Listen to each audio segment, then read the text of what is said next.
Hi, I'm Dr. Divya, pediatric dentist. அதாவது குழந்தைகளுக்கான பல் மருத்துவர். என்கிட்ட வர நிறைய பேரண்ட்ஸ் வந்து பாத்தீங்கன்னா இப்ப ரொம்ப 3 வயசுலயே நிறைய சொத்தை இருக்கு தன்னோட குழந்தைக்கு. நாங்க சாக்லேட் எதுவும் கொடுக்கறது இல்ல. ஆனாலும் எப்படி இவ்ளோ சொத்தை வந்துச்சு? அதுவும் முன்னாடி பற்கள்லாம் பாத்தீங்கன்னா ரொம்ப அந்த ப்ரௌனிஷா அரிச்சு போய் வந்திருக்கு. அப்ப ஸ்கூலுக்கு அனுப்புறதுக்கு குழந்தைங்களுக்கு கஷ்டமா இருக்கு. அவங்க குழந்தைங்க சிரிக்கிறப்ப ஃப்ரெண்ட்ஸ் கூட பேசுறப்ப வந்து ரொம்ப கஷ்டமா இருக்கு அப்படின்னு சொல்றாங்க.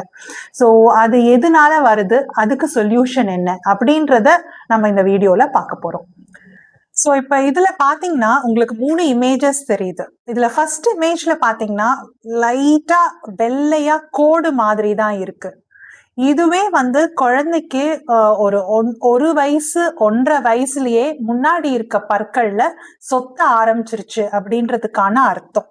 ஓகேங்களா? இது வந்து கலர் மாறல, கருப்பாகலைங்கிறதுக்காக இது சொத்தை இல்லைன்னு கிடையாது. இதுவே சொத்தையோட ஒரு இனிஷியல் ஸ்டேஜ் தான். அடுத்த இமேஜ் பாத்தீங்கன்னா ஒரு 2 வயசுல எல்லாம் பல்லு இந்த மாதிரி கொஞ்சம் சொத்தையோட ஃப்ரண்ட் பல்லு வர ஆரம்பிச்சிடும்.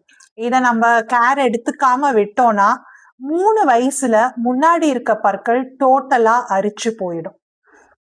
எதனால இப்படி வருது அப்படின்னு நம்ம பார்க்கலாம்.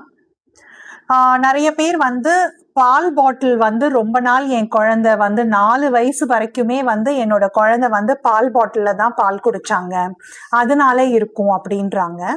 அவங்க பாட்டில்ல ஃபீட் எடுத்துக்கிட்டாலும் சரி, இல்லை அம்மா கிட்ட ஃபீட் எடுத்திருந்தாலும் சரி, நைட்டு முழுக்க என்ன ஃபீட் பண்ணிட்டே இருந்தோம்னா முன்னாடி இருக்க பற்கள்ல சொத்தை வர கண்டிப்பா நிறைய சான்சஸ் இருக்கு. எப்பயுமே நம்ம குழந்தைக்கு ஃபீட் பண்ணி முடிச்சோன்னு இந்த மாதிரி ஒரு சின்ன ஒயிட் கிளாத், ஒரு பியோர் ஒயிட் காட்டன் கிளாத்தை ஒரு மைல்டா வாட்டர்ல டிப் பண்ணி ஃப்ரண்ட்ல இருக்க பல்லு என்னென்ன பல் வந்திருக்கோ அது எல்லாத்தையுமே தொடச்சி வச்சிடணும்.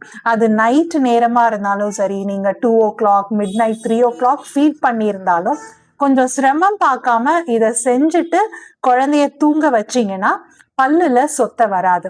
இது நிறைய பேத்துக்கு தெரியாததுனால ஃபர்ஸ்ட் அந்த ஒயிட்டா கோடு வர்றது, அதுக்கப்புறம் சொத்தை கண்டினியூஸா ஃபார்ம் ஆயிடுறது. இந்த மாதிரி சொத்தை ஃபார்ம் ஆயிடுச்சு என்ன பண்றது அப்படின்ட்டு கவலைப்பட வேணாம்.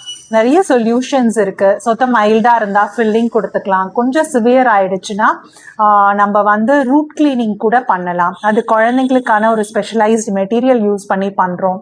அப்புறம் கேப்ஸ், பின்னாடி இருக்க பல்லுக்கு மெட்டல் கேப்ஸ், ஃப்ரண்ட் பல்லுக்கு நல்ல டூத் ஷேப்லயே டூத் கலர்ட் கேப்ஸ் எல்லாமே கொடுக்கலாம். ஸோ ஹோப் இந்த வீடியோ வந்து உங்களோட குழந்தைங்களோட பற்களை ஹெல்த்தியாக வச்சுக்கிறதுக்கும், நீங்களும் இதை நிறைய பேத்துக்கு ஷேர் பண்ணுங்க, especially young mothers, so that அவங்களுக்கு இந்த அவேர்னஸ் வந்து இனிஷியல் ஸ்டேஜ்லேயே சொத்தை ஃபார்ம் ஆகுறத தடுப்பாங்க. தேங்க்யூ.